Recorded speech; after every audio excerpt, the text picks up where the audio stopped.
Hello everyone, welcome to my channel. आज का हमारा टॉपिक है नोटिस अंडर सेक्शन 46।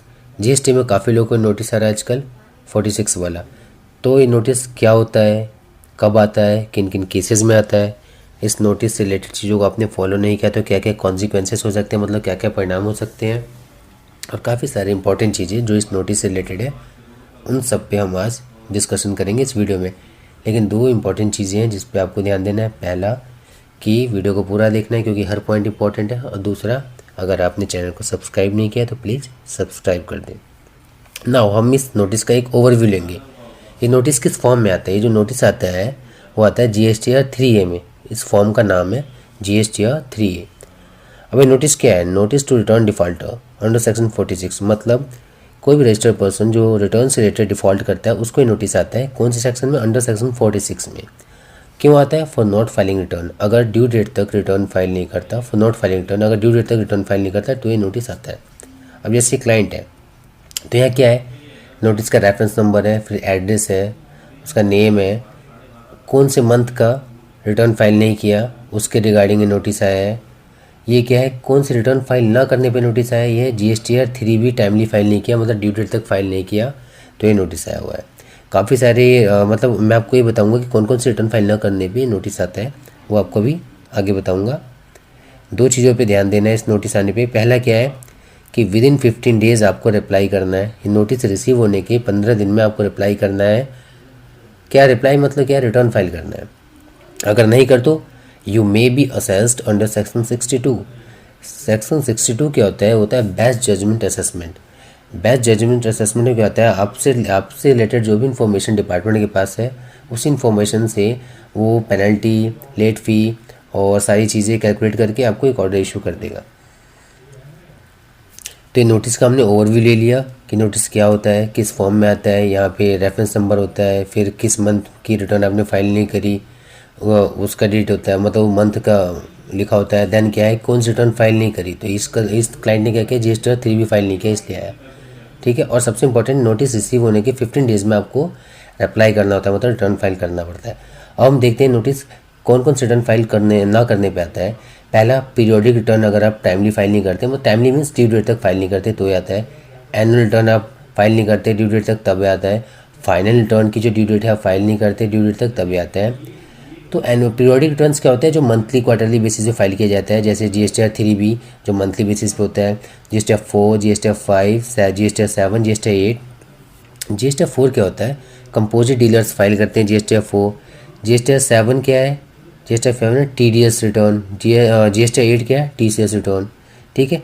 तो ये periodic return, annual return and final returns, ये सारे रिटर्न जो हम अगर ड्यू डेट तक फाइल नहीं करते तो ये नोटिस आता है। कौन सा? ये 46 वाला नोटिस। ठीक है। अब कॉन्सिक्वेंसेस क्या क्या होते हैं रिटर्न टाइमली ना फाइल करने पे या नोटिस का रिप्लाई 15 दिन में ना देने पे? क्या क्या कॉन्सिक्वेंसेस हो सकते हैं? पहला, लेट फी। अगर नील की रिटर्न है, नील की रिटर्न मतलब जिस मंथ का नोटिस आया है उस मंथ में कोई बिजनेस नहीं हुआ तो भी आपको रिटर्न फाइल करना मैंडेटरी है GST लॉ में। तो नील की रिटर्न है तो 20 रुपीज़ पर डे, मतलब 20 रुपये हर दिन के हिसाब से आपको लेट फ़ी देना होगा। अगर टैक्सेबल रिटर्न है देन आपको 50 रुपीज़ पर डे, मतलब 50 रुपये पर डे के हिसाब से आपको लेट फ़ी देना होगा। लेट फ़ी और पेनल्टी दो अलग चीज़ें होती हैं, ध्यान रखें। तो नील की रिटर्न है तो 20 रुपये पर डे, और टैक्सेबल रिटर्न है तो वहाँ 50 रुपीज़ पर डे के हिसाब से आपको लेट फ़ी देना होगा। मैक्सिमम लेट फ़ी होता है 5000। ठीक है। फिर क्या होगा? इंटरेस्ट पे करना होगा 18%। अगर पेनल्टी लगा दी डिपार्टमेंट ने तो पेनल्टी 10,000 और 10% of tax whichever is higher, means 10,000 और जो टैक्स अमाउंट बनता है उसका 10%, इन दोनों में से जो भी ज़्यादा हो वो पे करना पड़ सकता है। डिपार्टमेंट आपका क्या कर सकता है? ये जो बताया है बेस्ट जजमेंट असेसमेंट। ठीक है। बेस्ट जजमेंट असेसमेंट कर सकता है किसमें? Under section 62। इसमें आपको दिखाया था यहाँ पे मे बी असेस्ड अंडर सेक्शन 62, ये होता है बेस्ट जजमेंट का सेक्शन। तो इसमें डिपार्टमेंट आपका खुद से ही असेसमेंट कर सकता है।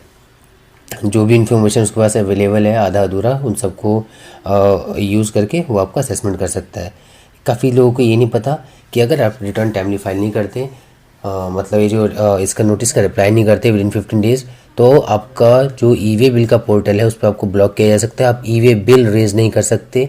और दूसरी बात कि अगर आप किसी से परचेज़ करते हो तो वो आपका जीएसटी नंबर डाल के अगर ईवी बिल रेज करना चाहेगा तो भी रेज नहीं होगा। मतलब ना आप सेल पे ईवी बिल रेज कर सकते हो और आप किसी से परचेज़ करते हो तो वो सामने वाली पार्टी आपके नाम पे ईवी बिल रेज नहीं कर सकती। आईटीसी से रिलेटेड इश्यूज आ जाते हैं। आईटीसी को आप आईटीसी नहीं ले सकते आप। अगर 125 में पेनल्टी लगा दी डिपार्टमेंट ने तो 50,000 तक की पेनल्टी लग सकती है। ये इतने सारे कॉन्सिक्वेंसेज हैं टाइमली रिटर्न फाइल ना करने पे, और ये जो नोटिस आया है उसको टाइमली रिप्लाई ना करने पे। एक और चीज़ है कि अगर आप रिटर्न फाइल नहीं करते पर्टिकुलर टैक्स पीरियड तक तो आपका जीएसटी नंबर कैंसिल हो सकता है। पर्टिकुलर टैक्स पीरियड डिपेंड करता है केस टू केस।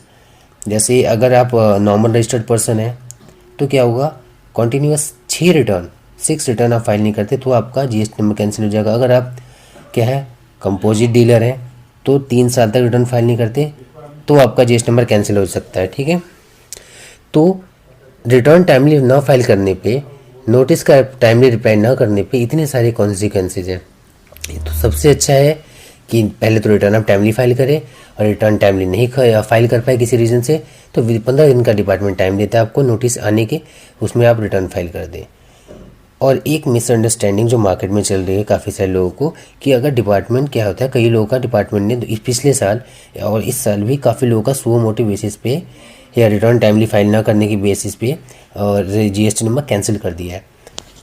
लोगों को लगता है जीएसटी नंबर कैंसिल हो गया मतलब उनकी सारी जिम्मेदारी खत्म, अब उनकी सारी लायबिलिटी खत्म। नहीं, जीएसटी नंबर अगर आपका कैंसिल हो गया तो इसका मतलब सिर्फ और सिर्फ इतना है कि आपका जीएसटी नंबर कैंसिल हुआ है। उस जीएसटी नंबर से रिलेटेड जितने भी कॉन्सिक्वेंसेज हैं, you are still liable for these consequences. आप इन सब के लिए अभी भी लायबल हैं। लेट फी आपको देना है, इंटरेस्ट देना है, पेनल्टी देना है। बैड जजमेंट हो गया तो उसमें जो भी ऑर्डर पास होगा वो आपको पेमेंट करनी होगी। तो जीएसटी नंबर कैंसिल होने का मतलब ये बिल्कुल भी नहीं है कि आपकी सारी लायबिलिटी, आपकी सारी जिम्मेदारी खत्म हो गई। जीएसटी नंबर कैंसिल होने का मतलब है कि सिर्फ जीएसटी नंबर कैंसिल हुआ है, बट इन सब के लिए आप अभी भी लायबल हैं, मतलब आप अभी भी जिम्मेदार हैं, आपको ये सब पे करना पड़ेगा। ठीक है, तो सबसे अच्छा है कि ना जीएसटी नंबर पहली बात तो कैंसिल ना होने दे, और डिपार्टमेंट कैंसिल कर देता है तो भी ऐसी नौबत ही न आने दे। तो नोटिस आने के 15 दिन में आप रिटर्न फाइल करें, बहुत सिंपल है। आप जीएसटी के पोर्टल पर आपके कर सकते हैं। अगर आपको कोई भी क्वेरी हो जीएसटी इनकम टैक्स रिलेटेड तो आप दिए हुए कॉन्टैक्ट नंबर्स पे, मेल आईडी पे कांटेक्ट कर सकते हैं।